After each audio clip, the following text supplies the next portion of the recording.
This is Gabriel, the underachiever, reporting directly from the heart of Brazil. 33% of all Brazilian biodiversity, and then set it on fire. Down to the watershed. Oh, it's really difficult to breathe here. I had to get out of here.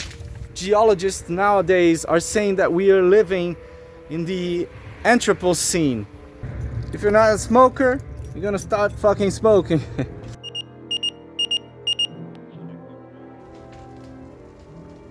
"33% of all Brazilian biodiversity is right now, as I speak, being burned down to a crisp. Because in this country, there is a culture, a colonial culture, to use fire as a sterilizing agent. Because the woods are dirty, they have a lot of critters and a lot of dirt, so that is why it's even difficult to breathe here. I'm kind of actually risking my life here because the smoke is so strong right now. I'm even feeling kind of dizzy, you know. I shouldn't be here without proper equipment. The flames were much higher this morning, so I thought it wasn't gonna be any good to come now. But the flames are still going. But I'm sure that the firefighters are here already, because otherwise the flames wouldn't have been contained. But it's raging on, man, and it's really hot. I mean, it's the beginning of spring in the southern hemisphere, and at this time everything is really hot already, naturally. But what happens is you mix the dry season in the Brazilian savannah and this culture that we have to set everything on fire. We have to throw our garbage into a protected area and then set it on fire, because that's how you clean things around here. And as if it wasn't already very hot naturally because the coming of spring, people mix this with fire and make everything even hotter than hell. It feels like hell where I'm standing right now. The smoke blocks the sun. The air gets a lot hotter than the normal would be, which is already very hot naturally. But this is what happens. And I'm tired to denounce the people that do, because I have pictures of the people that do this for years. The first picture I took was 4 years ago. I have it still in my computer. I have denounced this time and time again. Oh yeah, and all this ash and the smoke, it also goes straight to our homes, because as you can see, the wind carries the smoke downslope, down to the watershed. Oh, it's really difficult to breathe here. I had to get out of here. I gotta get out of here. It's dangerous for my life. The carbon monoxide and the carbon dioxide, the monoxide, the CO, not CO2, is really dangerous for your health.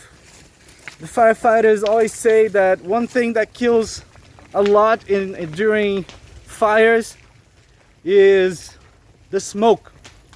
Okay, because it can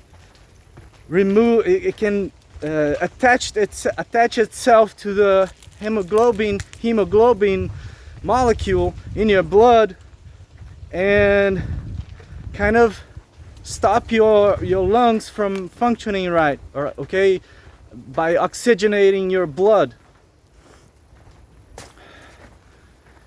And in here it's better.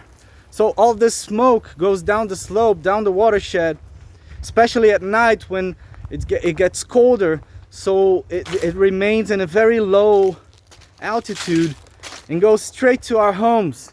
You see this wall here is from a condominium. So there are lots of other condominiums and residential areas in this direction, and everyone that is living here has their house transformed into a gas chamber, okay? And it's really detrimental to everyone's health, especially to the kids and the elderly. And this is why this is considered a criminal practice, to set things on fire, to throw garbage, to litter, and then set it on fire. And I can still hear the fire from my house when I get there. And it's yeah, there is a law for this. It's the law 9605 from 1998. Okay, this law was approved, and there are aggravating factors to it also, because the people that do this, they often do it in a weekly basis, 2-3 times in a week. And they keep throwing and littering, knowing that the nearest landfill is only 5 kilometers from here. I've been there myself to correctly dispose of solid residue, but I don't think this will ever get solved if these people that do this, and I have pictures of them, and there are many people that do this, pictures of them, the car plates and everything. But it won't matter if the police doesn't start enforcing that law 9605, because if no one gets punished for this, there will be no example set, right? And the lack of example, you know where it leads to, right? It leads to total anarchy and chaos, which is what you can see. Yesterday I received a message, which is where this thumbnail for today comes from. I received in my cell phone, and many others received in their cell phones, that there are raging severe fires all around where I live. Up north, in the northwestern, to the northwest, there is many reservations. It's the end of the federal district in Brazil, which is where the capital is, and there are it's already a rural area, okay, comprised by the savannah as well, because the savannah is huge.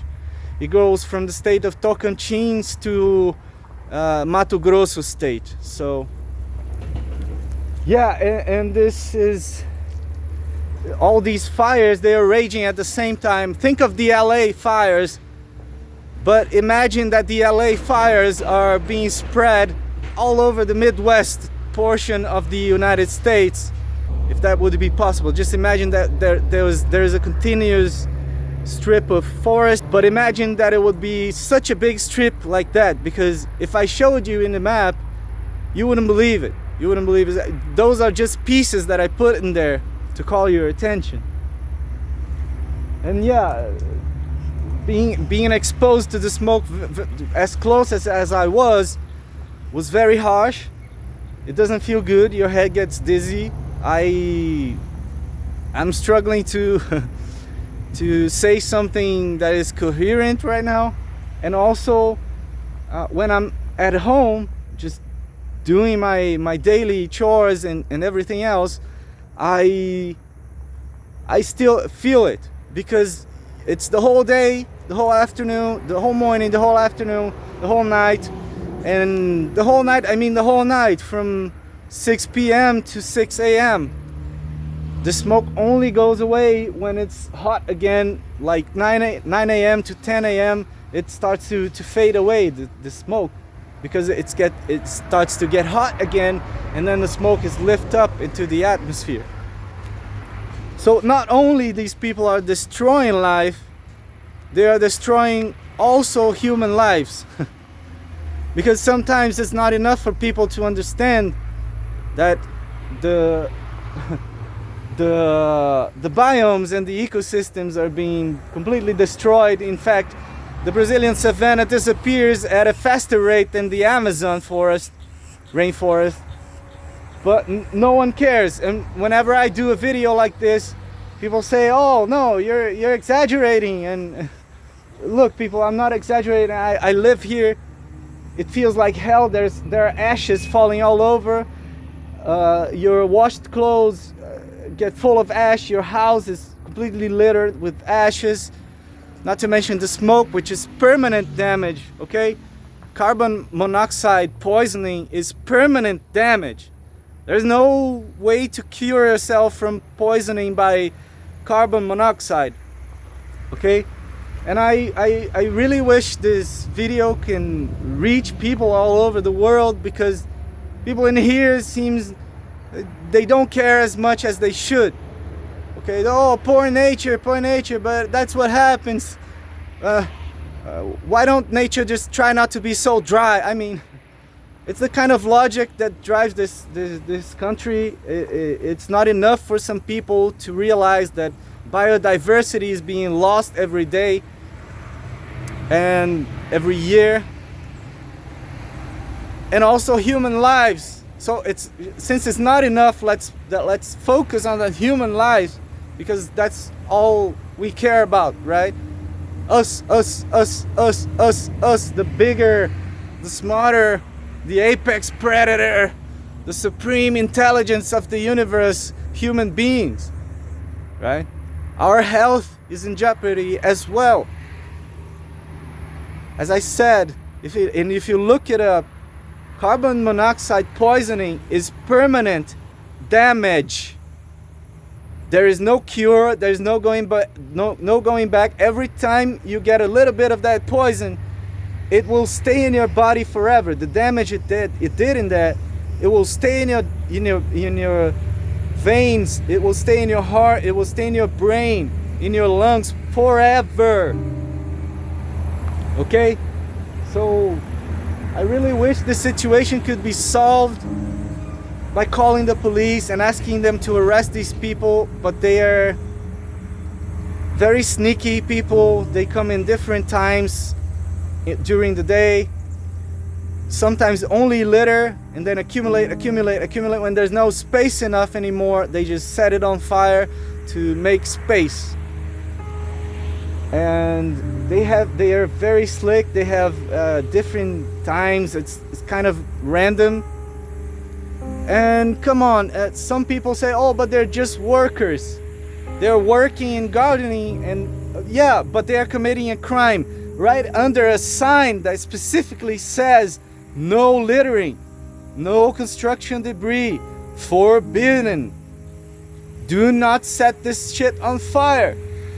But they are engaging in criminal activities. So I don't care if he's a father too, and I don't care if he's working on a daily basis and being a normal citizen, abiding by all the other laws while he is breaking one of them, right? We should, and he's not committing a crime against just one person.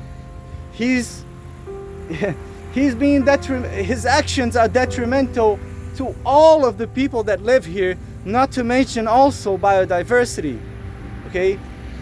The plant kingdom and the vegetables, the plant kingdom and the animal kingdom, and the mineral as well, because everything is just littered with concrete and construction debris at this point. And some of this debris is, I don't know, from 2 decades ago, because it just won't go away magically. No, nature doesn't have the power to biodegrade, to degrade materials that are industrialized. So that's why geologists nowadays are saying that we are living in the Anthropocene, the geologic time in which everything is littered with plastics and other contaminating materials. Okay, there's a whole layer of it. All right, on the soil everywhere. Nowhere is safe. Nowhere is unlittered. So Yes, and I have been documenting this for years, and it still has no effect, you know, because every year the same thing happens again and again and again, and then one more time. I think I can hear people talking in that direction. I think I would think it's the firefighters. I already met them once during this combat, and they do a great job, and it must feel like hell to them as well, because every year they have to come back and do the same job, risk their lives, because it's no joke, man. Look at the size of this. Look at how tall this grass is and how dry it is behind me. And you'll see the flames get really high, and when it hits a tree, it gets even higher. So it really is a risk, and it must feel like hell to them. And this year, at least, I'm glad the biological reservation and directly to the other side of the road, the highway, didn't catch on fire this time. Because last year, everything in there burned. Everything in there. Anyway, I just want to raise awareness and make people realize that we are the ones responsible for this. Okay, there's no governmental secret psyops. They're burning things everywhere. No, it's our culture, it's our actions. They're destroying nature. And by the way, we need nature. In case you didn't know, we very much need nature alive in order for ourselves to survive, you know. It's not an exaggeration, it's just basically common sense, and then very scientifical, experimented and peer-reviewed research. We need nature to survive. And no, I was wrong. The biological reservation is also burning, and you cannot even see the hills anymore because of so much fire and smoke. My cell phone zoom is a joke, but I think you can see the picture. Everything is burning as well. So how can we make a hot day a little bit better? Well, according to Brazilians, just set everything on fire. And this is what you get. A hot day that was supposed to be a hot day turned even hotter, and with a lot of smoke that is killing people and making them dumber because it affects the brain, and it also killing wildlife and everything that is good, that is still good in this planet, right? It just feels great. The air is, oh, it's so good to breathe. It's so fucking good to breathe here. This is Gabriel, the underachiever, reporting directly from the heart of Brazil. This is how you live in Brazil, alright? If you're not a smoker, you're gonna start fucking smoking. See you in the next one. Bye.